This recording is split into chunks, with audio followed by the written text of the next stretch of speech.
തീപ്പൊള്ളലേറ്റ് ചികിത്സയിലായിരുന്ന 7 വയസ്സുകാരി മരിച്ചു. കരുനാഗപ്പള്ളി തൊടിയൂർ സാഫല്യത്തിൽ അനാമികയാണ് മരിച്ചത്. കഴിഞ്ഞ മാർച്ച് 5-നാണ് 7ഉം 2ഉം വയസ്സുള്ള മക്കളെ തീകൊളുത്തിയ ശേഷം പെയിന്റിംഗ് തൊഴിലാളിയായ മനുവിന്റെ ഭാര്യ അർച്ചന ജീവനൊടുക്കിയത്.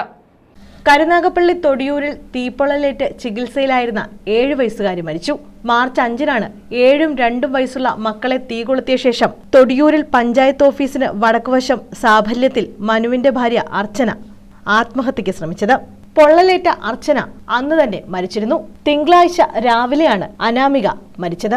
ആദ്യം ആലപ്പുഴ മെഡിക്കൽ കോളേജ് ആശുപത്രിയിൽ ചികിത്സയിലായിരുന്നുവെങ്കിലും വിദഗ്ധ ചികിത്സയ്ക്കായി അനാമികയെ തിരുവനന്തപുരം SIT ആശുപത്രിയിലേക്ക് മാറ്റിയിരുന്നു. ഇവിടെ ചികിത്സ നടന്നുവരവെയാണ് അനാമിക മരിച്ചത്. മകൻ 2 വയസ്സുകാരൻ ആരവിനെ ചികിത്സയ്ക്ക് ശേഷം വീട്ടിലേക്ക് മാറ്റി. സുഡാനിൽ നേഴ്സായി ജോലി ചെയ്തു വരികയായിരുന്നു അർച്ചന. കുടുംബ പ്രശ്നങ്ങളാണ് ആത്മഹത്യക്ക് കാരണമെന്നാണ് പോലീസ് പറയുന്നത്. News bureau, Karunagappally.